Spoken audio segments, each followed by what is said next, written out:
I've been asked to say a few words tonight to praise Dad, not to bury him. But I've got to be honest, mate, the vote was bloody close.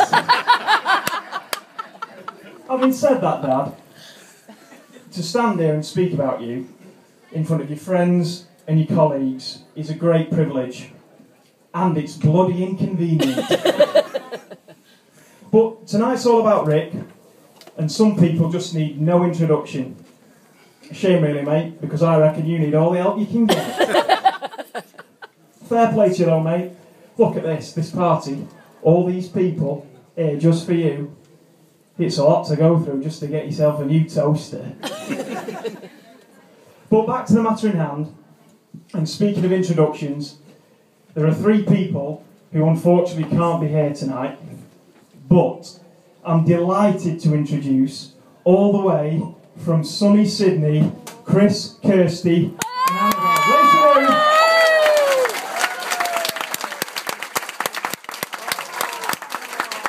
Okay, just say something, right? Just say something, right? You hear us? Yes. Yeah. Hi, Gam. Hi, Ricky. Hi, everyone. Welcome to Dad's retirement party, Sydney side. Good. Is she not It's asleep? you. Now, Where's the camera? Here. just I'm here.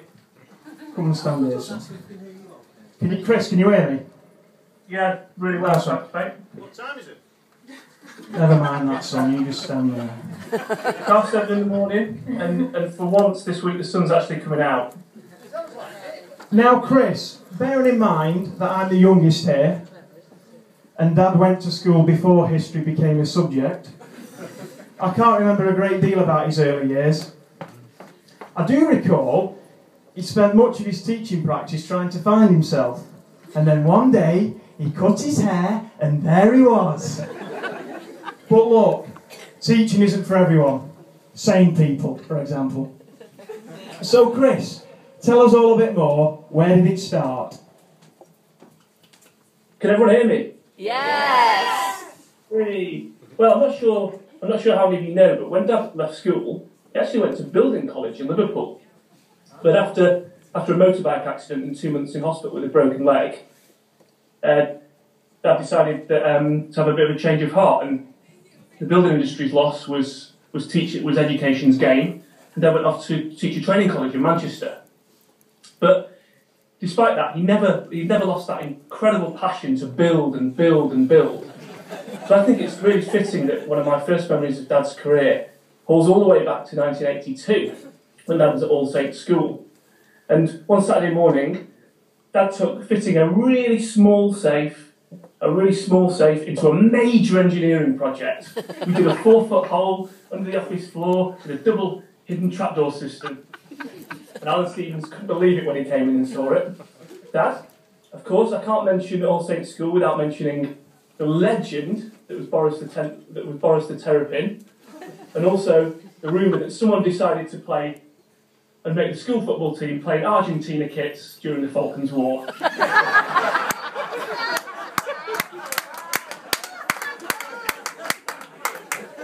we kept winning. I think that, just to finish up on the building project, I think for you, mate, the expansion of Whaley School over the last 23 years is forever going to be testament to your enormous passion for building.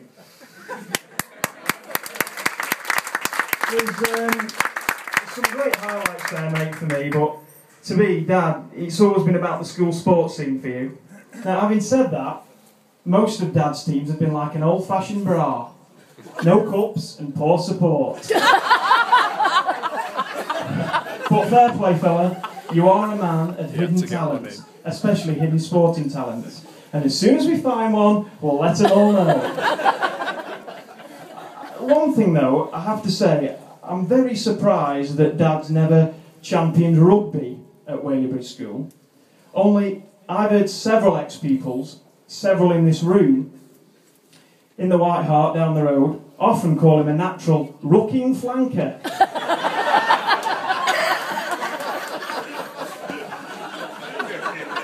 So our kid, what do you reckon to Dad's sporting achievements? Well, look, Boo, you know, Dad's a competitive man, and I can remember he was never more competitive than when his football team was playing Glinny at Cherry Tree, or Harris or Roper at Banks Lane, or Clarkey at Warren Wood. But Ricky took his competitive edge to a whole new level when he took charge of the High Peak Teachers cricket team, the High Peak Teachers cricket team. Dad turned a team that hadn't won a single match in 10 years to a group of invincibles who went on a 2-year unbeaten run. Of course, that couldn't have been done without Dad's key signings such as me, you, Mark Drabble, Roy Lees, of course the Stock Boys. And I think everyone in the room will agree that we all fell clearly within the definition of High Peak Teachers.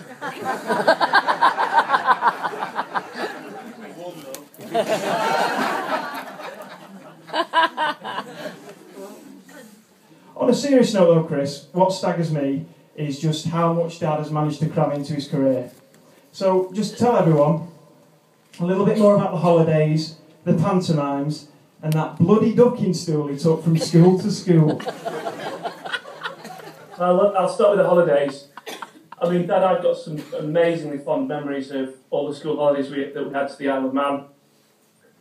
Fish and chips at Bradderhead, cricket and football on Port Erin Beach, pretend sword fights with you and Nick on the battlements of Castle Rushen, and all those wonderful moments with Lady Isabella. Of course, one can't mention school holidays without mentioning Butlins, and the night that Ladybrook, Cherry Tree, Banks Lane, Fairway and Abingdon Schools all, at the same time, got a warning for serious bad behaviour from the security team.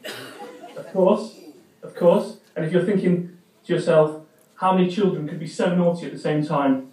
It was obviously Dad, Glinny, Roker, Tony Jacobs and a few others having a drunken and leery bottle walking contest in Dad's chalet at 2 in the morning. I think that was a true classic. You may have already heard of that today. I'm sensing from the room. It's sharp. Yeah, that's all, isn't it? I'll move on to the pantomimes. I mean, that Nick mentioned. I mean, that's been a constant in Dad's career. I can remember his stellar performance in Fagin at Whaley in 2002. I bet some of you in the room could even remember his performance with Caffrey in the old school music hall at Ladybrook. Dad, I cannot mention Ladybrook without mentioning the fact that you were the first and pretty much the last head teacher in Stockport to wear a gold hooped earring. White gold. Oh, white. The ducking stool. How many kids who have leapt with excitement as they've seen Dad get ducked into the pool, ducked into the water at school fairs? But Dad always had his revenge. He always had his revenge. Because any kid that got within 200 yards of a boating lake on a school holiday would go home like a drowned rat. It is amazing what you've achieved. It truly is, and you must be pretty damn proud right now. Just look at this, mate. All the people in this room. It's like you've got your very own support group. I can understand why all your colleagues have got so much respect for you, because Dad's always said, even to us, the door to my office is always open. Just keep the bloody noise down on the way past, especially you, Walton. Just last week, I believe he left a note on his office door saying, "Gone for lunch, back in 30 minutes." When he came back from his own lunch, he sat down to wait. But just before Chris finishes off with a few more words, on behalf of us both, mate, it's great to see you letting your hair down tonight. Because for 40 years, it's been letting you down. But it'll be great for you now, fella. Off to Australia to meet baby Annabelle. Are you sure you're not off to find your roots? Just watch that midday sun, mate. Probably best to wear a hat. Don't worry, I'll lend you a suction cap to keep it on. But on a serious note, the thing that stands out for me are all the fantastic people you've surrounded yourself with on your journey. And without doubt, mate, it's those people who made it so real and so enjoyable. Totally agree, Nick. Totally agree. For me, that is the standout element of Dad's career, his relationships with the people. For the staff, Dad was a leader and a mentor, an inspiration, a shoulder to cry on and a friend. For For the kids, Dad was the favourite teacher. I remember a few months ago, the neighbours must have wondered what on earth was going on when Dad left the house in the middle of the night with a large rectangular box and a shovel. I think they thought that Dad had finally decided to see Mum off. But actually, it turned out to be a huge box of vegetables, which Dad was taking into school to bury in the allotment in the middle of the night, so that when the kids took it over in the morning, the culmination of the 6-month vegetable growing project, they get that huge sense of success. The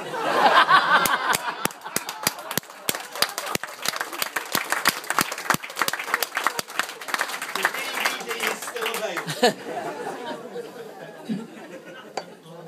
Mate, I'd just like to wrap up from my side by saying, I try not to get too emotional, I feel myself going. I'd just like to say an enormous thanks, Dad, for being such an amazing father over the years, despite supporting such an awful football team. Go on the Blues! Dad, as a new dad myself, you're an enormous inspiration to me, the way that you've managed to balance your career with fatherhood. You were always there to kick a ball around the garden, or even have a paintball fight around the garden, always there to help us with homework.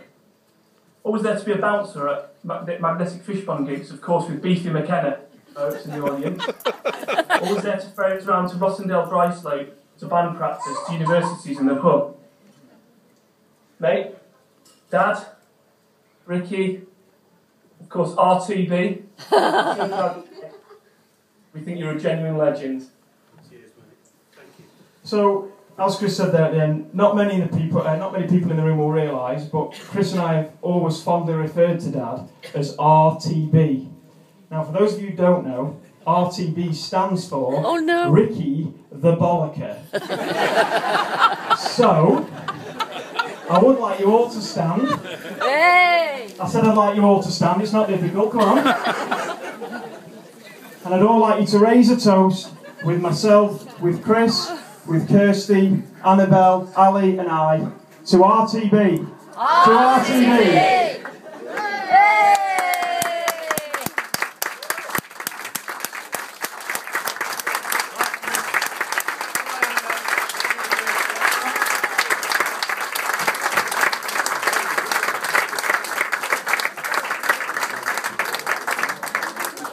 Thank you, Chris.